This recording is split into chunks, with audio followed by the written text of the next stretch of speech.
화장실 간 거 같아. 김진성 있고 엄정가 있고 박인호 이거 화장실 가. 네. 알겠습니다. 아니요 저기 내가 그냥 불러도 박준영 네. 박재현 아 저기 손유셉 네. 김지용 네. 왕동호 네. 윤여명 네. 이기원 네. 이대석 네. 이진석 그리고 이현희 네. 그리고 조만식 예. 아엑고 최기용 최연석 홍민교 한번 빼고 다 왔네 이렇게. 뭐 우리가 다 들어온 거죠? 예. 우리가 이제 수업 제일 중요한 게요 포장 진단과 식물 진단인데 식물 진단 중에 더 중요한 게 포장 진단이에요. 그 포장 진단에서 우리 뭐랄까요?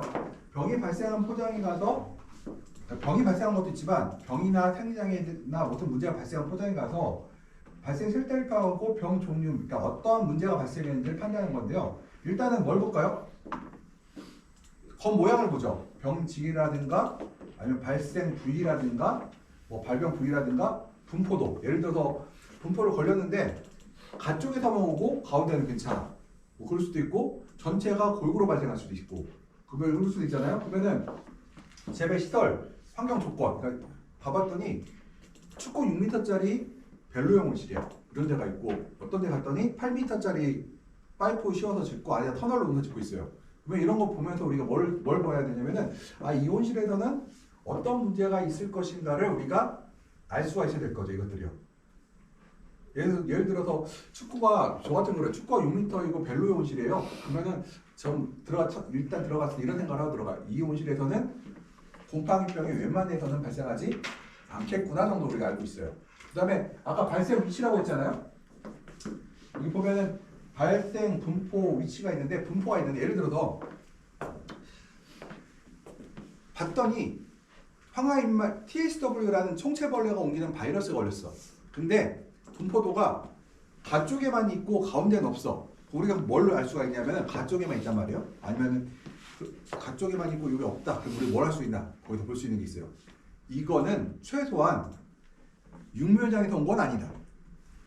이 포장에서 걸렸다. 왜 그러냐면 벌레가 어떻게 올까요? 내가 온실 3,000평이면은 가쪽부터 들어오겠죠. 왜냐면 벌레가 일단 내가 온실을 다 비워놓은 상태에서 식물체를 제거하게 되면은 이 벌레들이 하우스 가쪽에 숨어 있다가 내가 다시 정식하면 다시 나타나겠죠.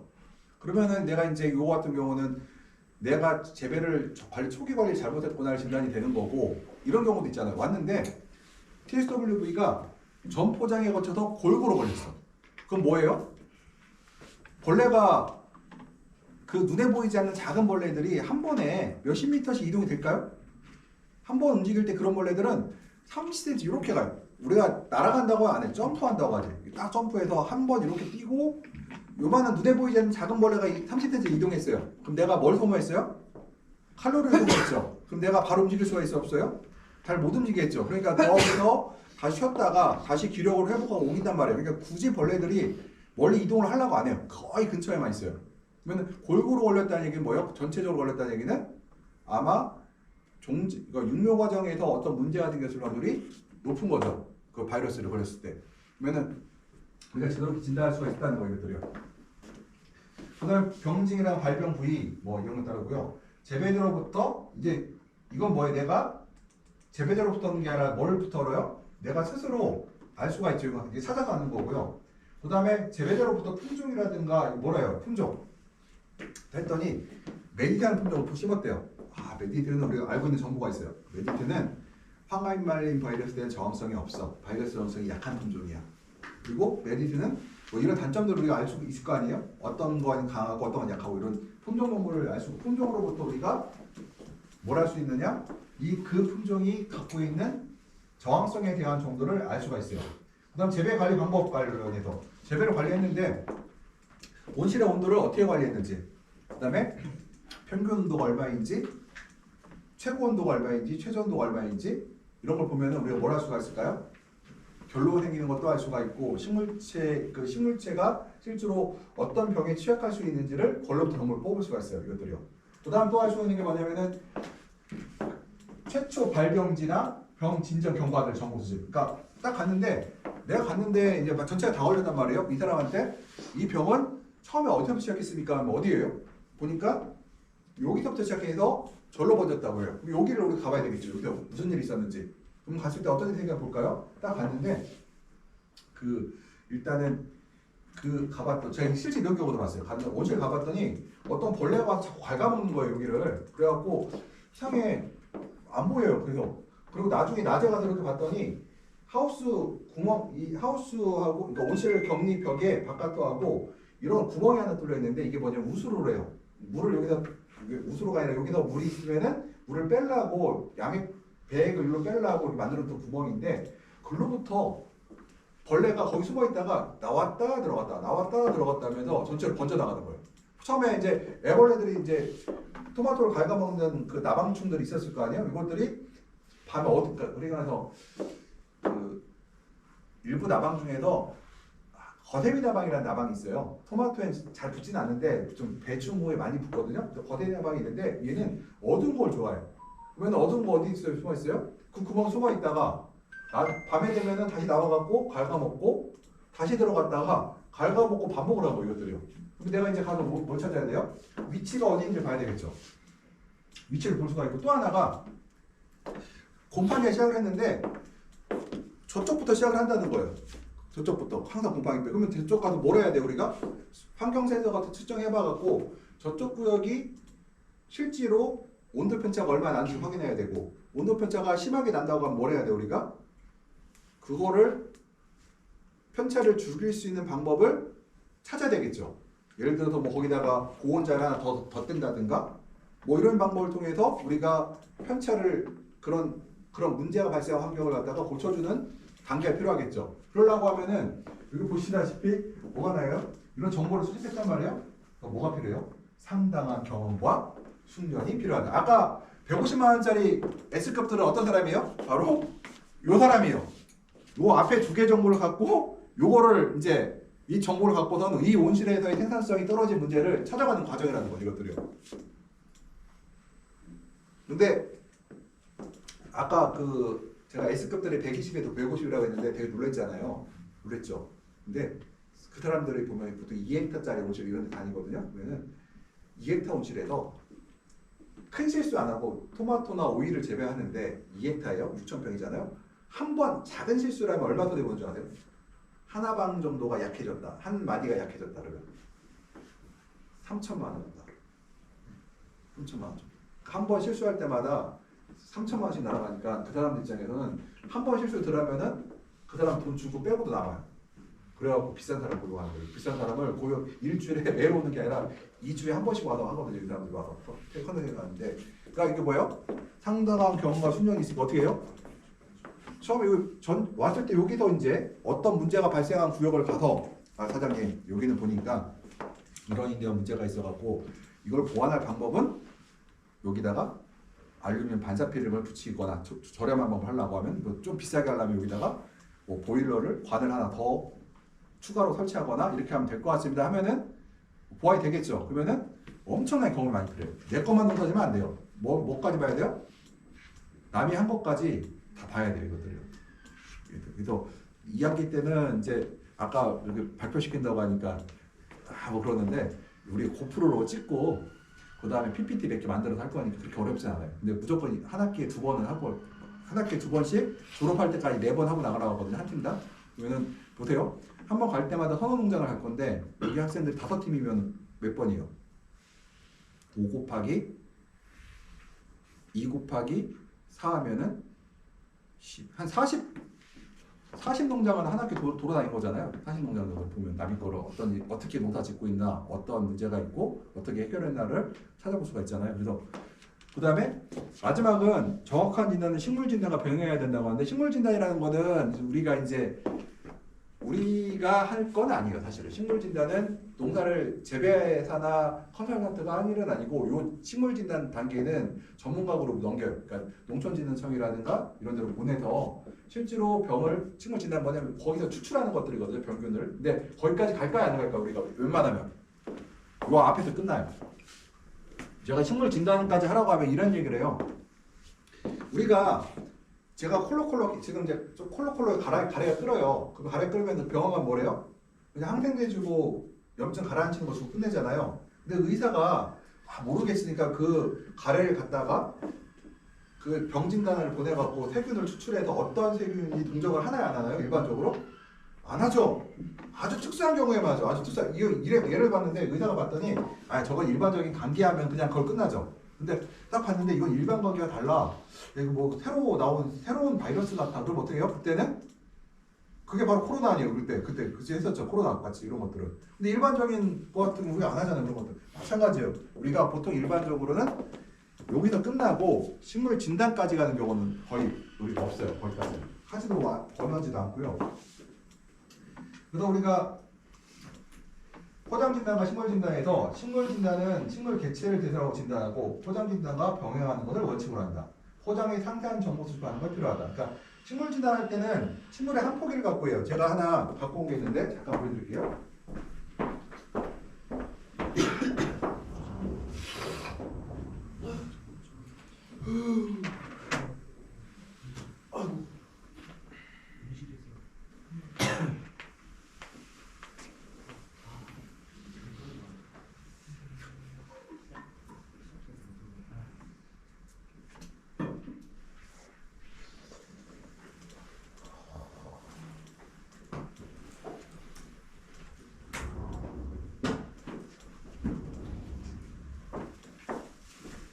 왜 바이러스 같은 경우는 현미경으로 보면 안 보여요. 특수한 감염자를 보기 때문에 보통 저희가 이런 경우에는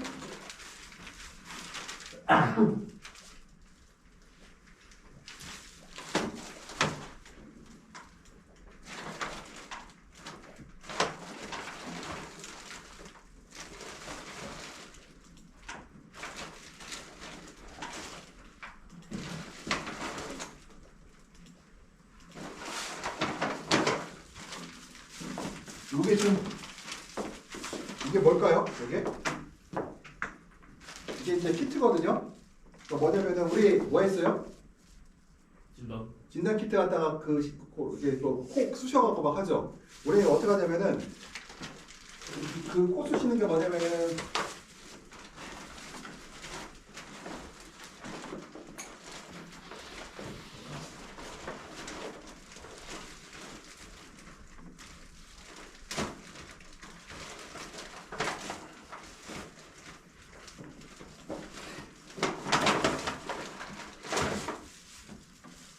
이게 보이죠? 이거.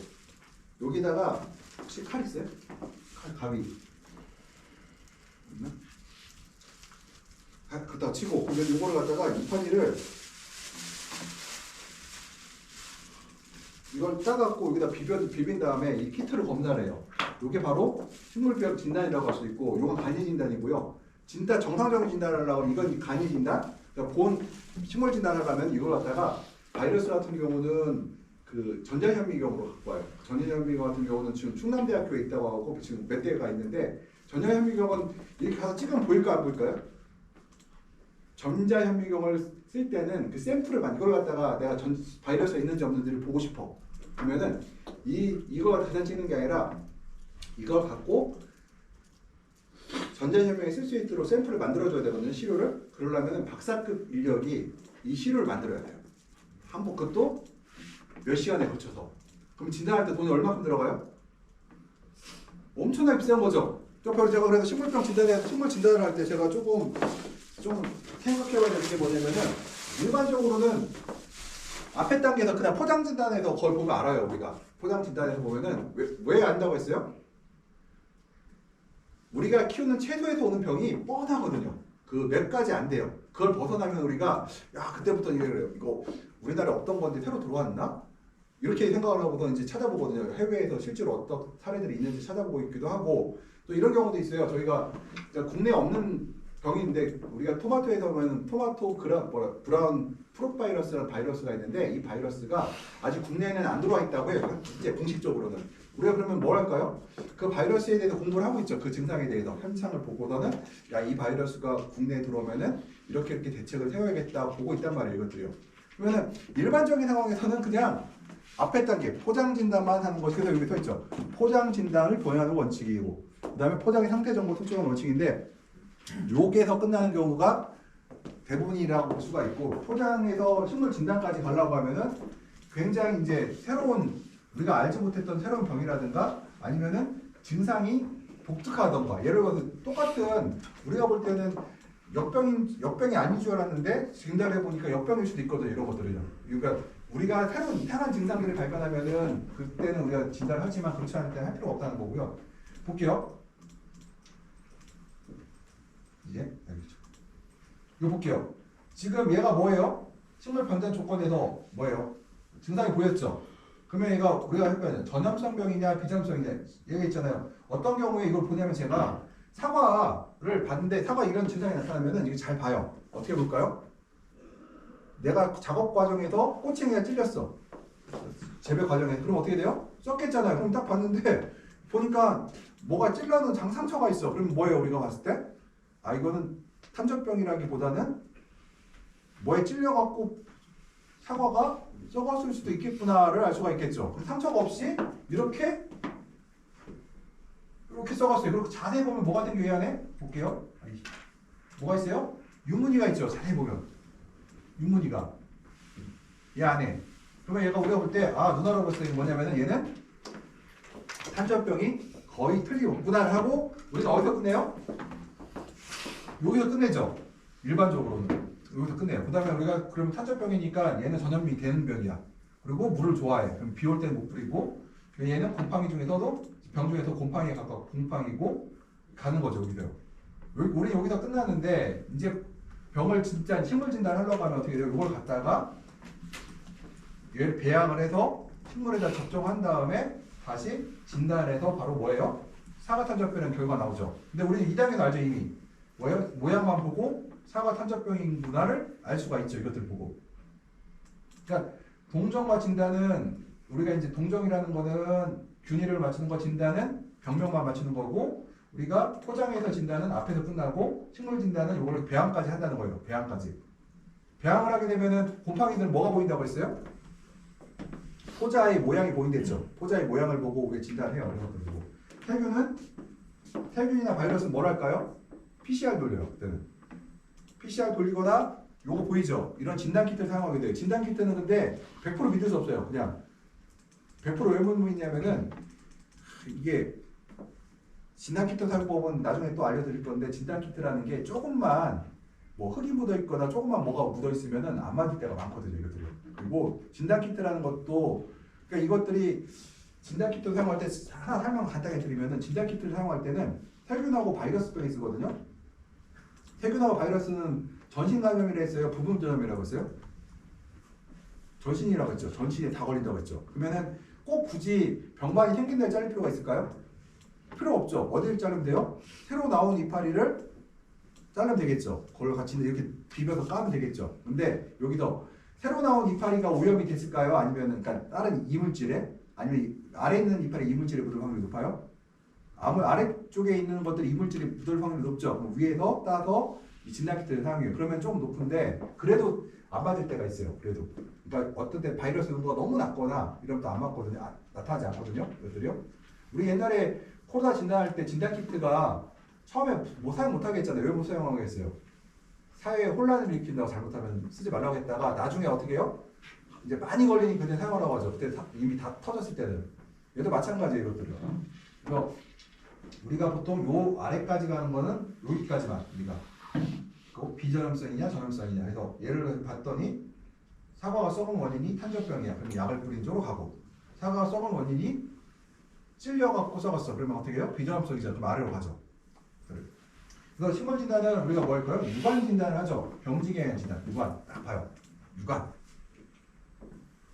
유관이라는 건 뭐예요? 딱 봤더니 유관. 시들었다. 썩었다. 문제가 생겼다. 뭐 이런 것도 보죠. 유관으로. 그 다음에 해본 진단은 뭐예요? 아까 그랬죠. 뿌리를 절단해 갖고 그 안에 도관이 어떻게 막혔는지를 또 확인하죠. 이렇게 해본 진단이라고 볼 수가 있고, 혈청 진단은 뭐예요? 요거요. 키트. 이걸 이용해요. 이걸 이용하는데 요 키트가 얼마일까요? 한 개? 요거 하나. 이거 보면 이 키트가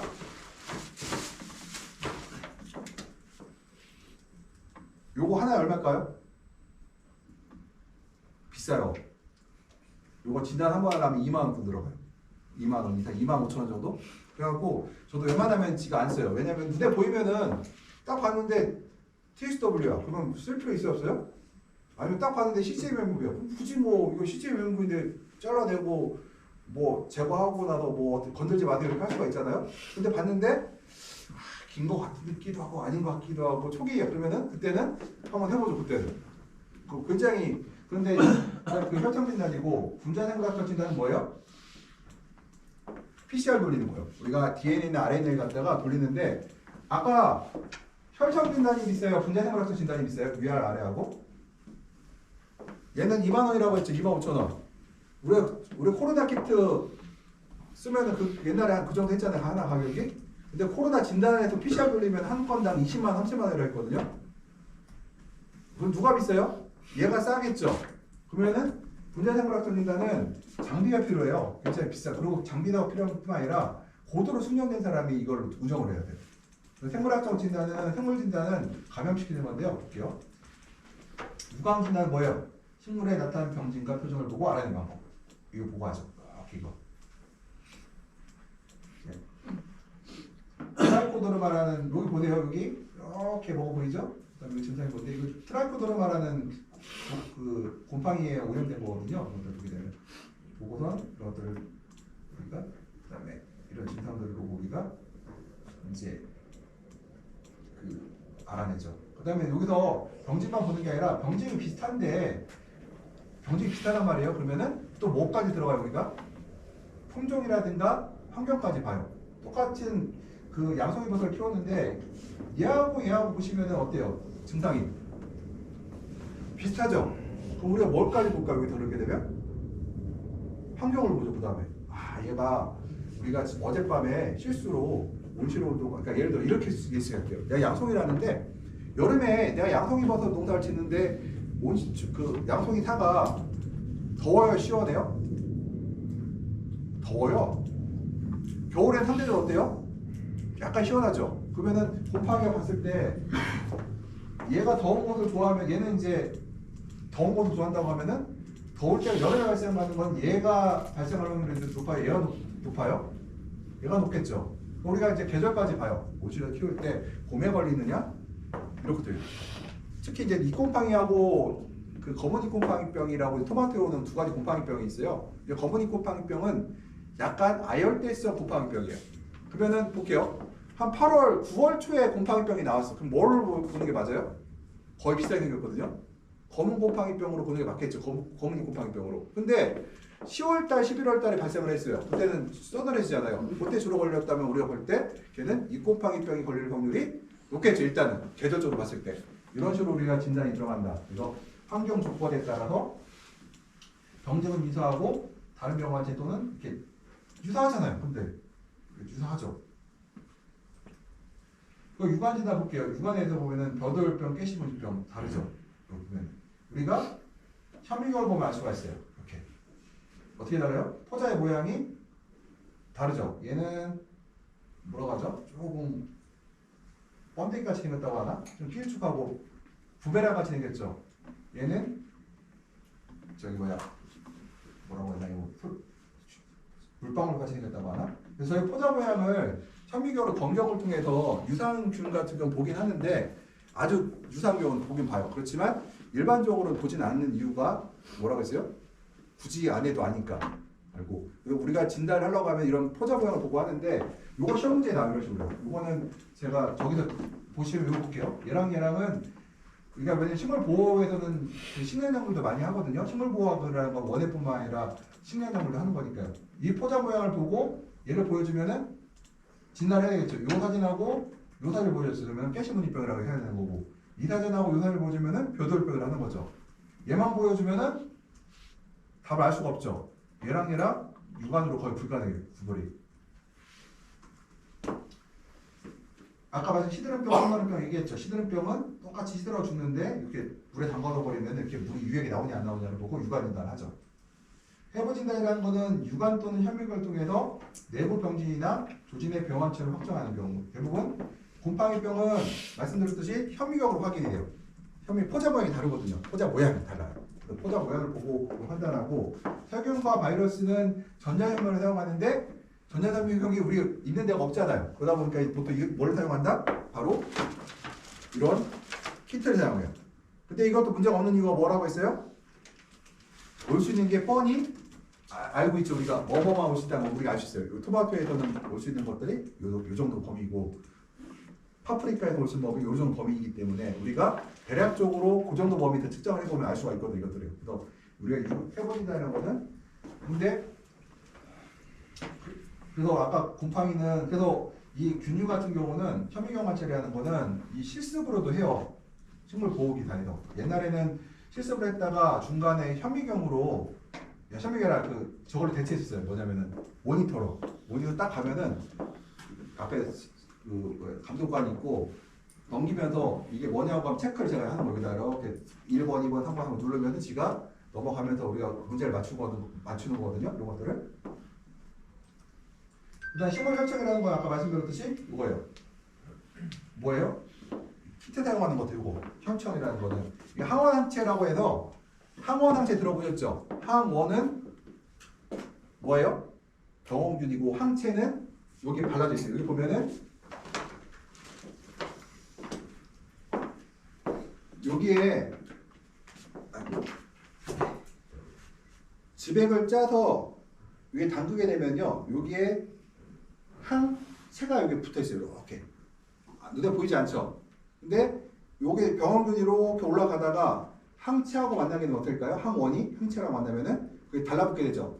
달라붙게 되면 여기 변색이 생겨요. 여기 변색이 생겨요. 변색 빨갛게 색이 올라오면 우리가 그거 보고서는 여기에는 어떤 바이러스가 있다, 어떤 세균이 있다 이렇게 진단해요. 그러면 현미경으로는 결과적으로 일반 현미경으로 세균 진단이 돼야 한대요? 세균 공정이 돼야 한대요? 안 되죠. 세균병을 우리가 일반 광학현미경으로 본다고 하면은 그건 거짓말이에요. 그럴 수가 없어요. 그거는. 그다음 우리가 혈청 진단이라는 건 이런 키트를 항원항체 반응을 이용한 키트를 이용한 것들을 사용하는 것들. 그리고 바이러스병에 많이 사용되고 우리나라 세균병에도 뭐 주로 사용되고 있다 이거거든요. 혈청 진단은 우리가 보면은 이렇게 코로나19 때 예를 들었죠. 이제 유전자 검사, 항원, 항체 검사. 그래서 코로나 이건 PCR 검사라고 해서 시간이 보면은 그 시간이 오래 걸리죠. 이걸 갖고 와서 3시간, 6시간 걸리고 일단 비용도 많이 걸리고 대신에 굉장히 정확하고 항원 검사 같은 경우는 항원 항체 검사 같은 경우는 우리가 이거를 주로 키트를 사용하기 때문에 시간이 굉장히 짧죠. 그래서 사용하고 있는 거고요.